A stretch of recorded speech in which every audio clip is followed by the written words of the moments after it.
Hey there, rock and roll podcast fans. This is Mike Hoban.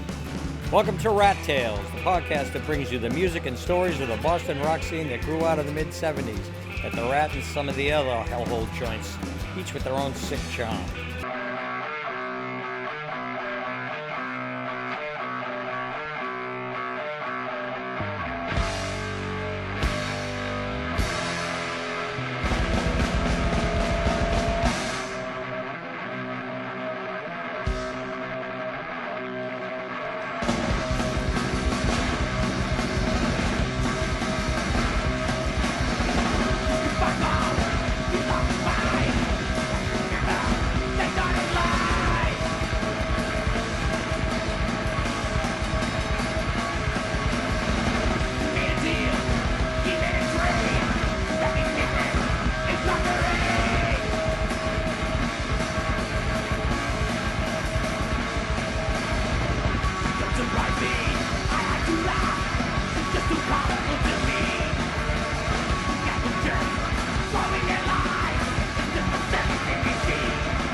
Well, General Foodz formed. We were four kids from the suburbs of Woburn, Massachusetts, getting into punk rock for the first time.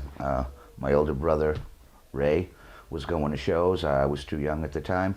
He was seeing bands like Blue Miami and the Cosmetics, the Neighborhoods, Classic Ruins, the Thrills, and it inspired him to form a band. So I was playing guitar. I was a young kid, so he got me involved. We got a couple other guys, and we hit the Rathskeller for the very first time back in the mid-'70s, I guess you could say. And we've played with thousands of bands after that ever since. The Boston music scene was thriving. There was great venues. Like I said, mentioned the Rathskeller, the Channel. We used to do Sunday nights at Cantones. We played at the Jumbos in Somerville. I mean, there wasn't enough people. You know, there was just so many. That's what I meant. There's just so many people coming to these shows, and it was an outlet back then for a lot of kids, and it was a lot of fun.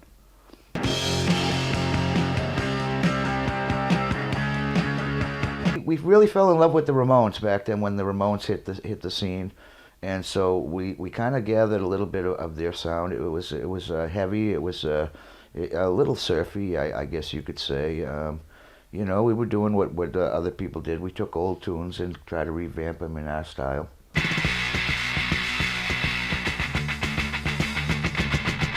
Yep, we put out our first single. It was produced by Harvey Warfield, back then the Supreme Allied Commander of WAAF. And we did a cover song of Love Potion No. 9. And that was pretty cool. She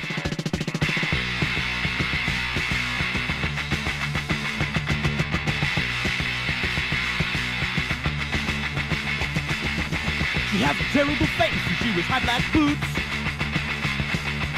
Why don't you play with me, babe? Why don't you take me with you tonight? But if you really didn't want to get laid down, you could have told me some way. You didn't have to be so funny. Why do you do what you do? You didn't have to be so funny. You didn't have to be so cute.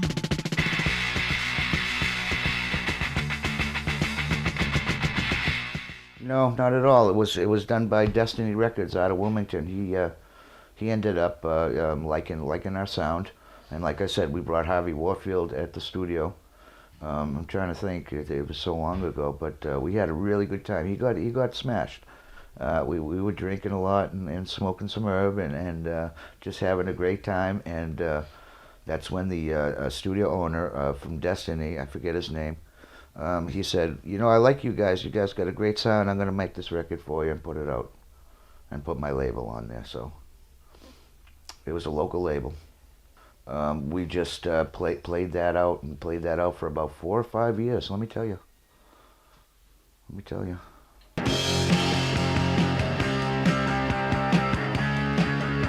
Yeah, it was really good back then. Radio stations like WBCN, AAF did play it, along with WMFO out of Medford and a bunch of college stations. I mean, people just picked up on it. General Foodz Band was a lot of fun, a lot of energy, and I had fun doing it.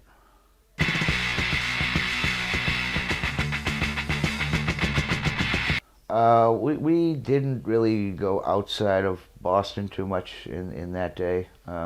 We just did a lot of shows around. We opened for Oingo Boingo down at the Channel. Like I said, the Neighborhoods, Nervous Eaters, Vinnie Band. There's many bands I can't even think of right now.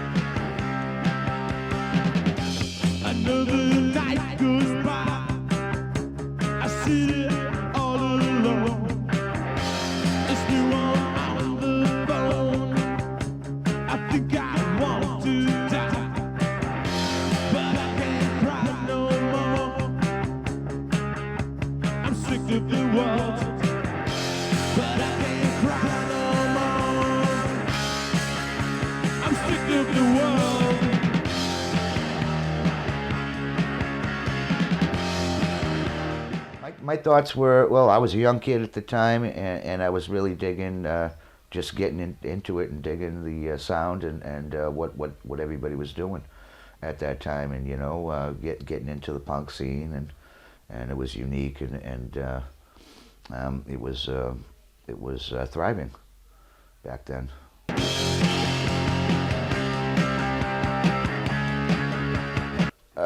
Yes, there was a reaction. They didn't like our name, so the General Foodz Corporation sent us a letter and was threatening to sue us. So we just changed the lettering around a little bit, and everything was okay.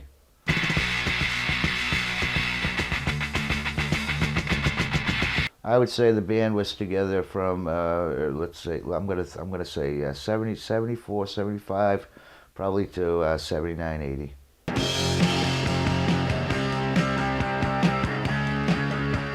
My most memorable show was playing at the Rathskeller, opening for Iggy Pop, and being in the men's room, and watching Iggy pass out in the men's room. His head was in the urinal, and they had to come and get him and wake him up. And once he hit the stage, boy, it was all over. The place was mad.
I wouldn't say the General Foodz evolved into the PTL Klub. A couple of members left, and we went into a little heavier style.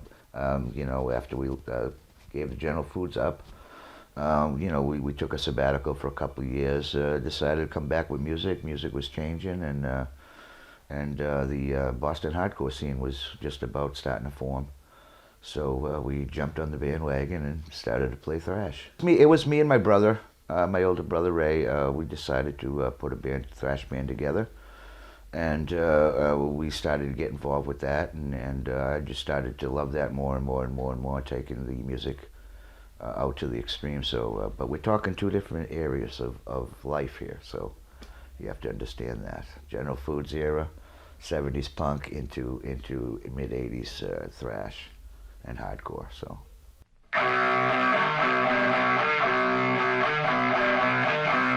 Well, it was very different. It was more aggressive. It was more geared male oriented, with the aggression and the slam dancing and the stage diving, and which developed into moshing, and it was a lot more aggressive, and the music was a little heavier. It was harder to understand. Just took music to another level.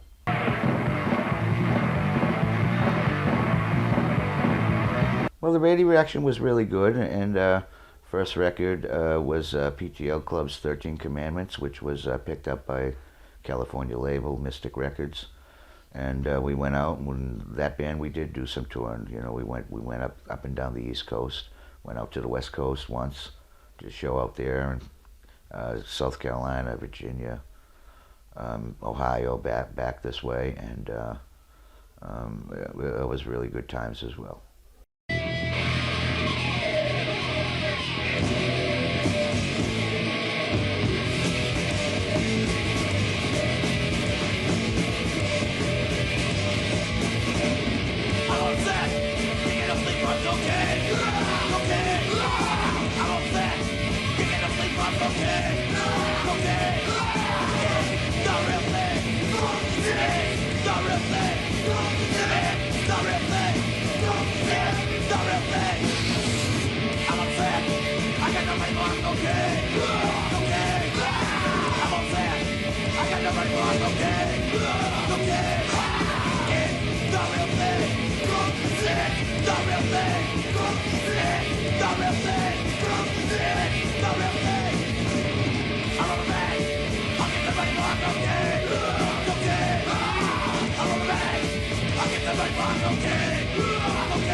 Well, the album got some airplay, but back then there wasn't that many stations that were converting into that scene, so it was a little tougher back then. It basically went big in the colleges, college radio.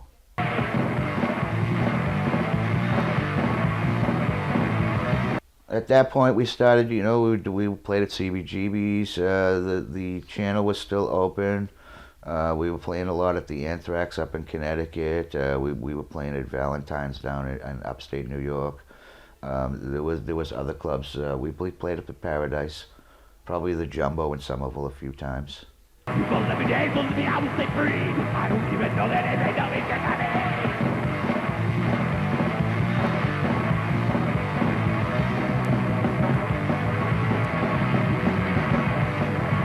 Liquid atoms in the desert oil is my fucking trade, cause it was all I need to make the world look my way.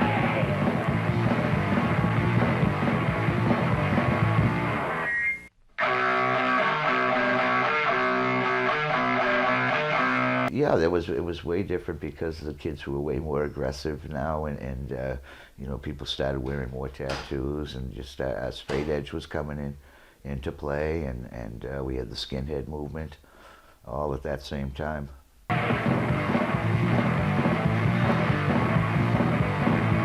Now, the hardcore scene just started to blossom everywhere. And, we played with bands like the Circle Jerk, 7 Seconds. It's time for PTL.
cry for no one.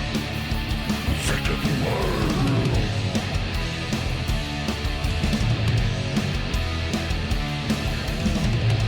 It used to be so easy when I was young and strong, but it's too late for me now because my life is gone.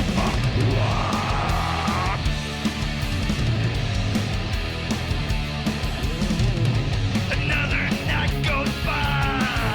I sit here all alone. There's no one on the phone.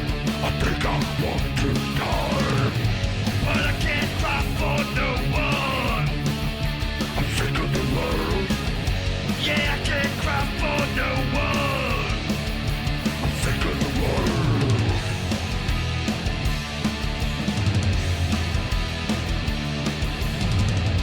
It used to be so easy when I was young and strong, but it's too late for me now because my life is gone. I'm sick of the world. I'm sick of the world. I'm sick of the world. I'm sick of the world. I'm sick of the world.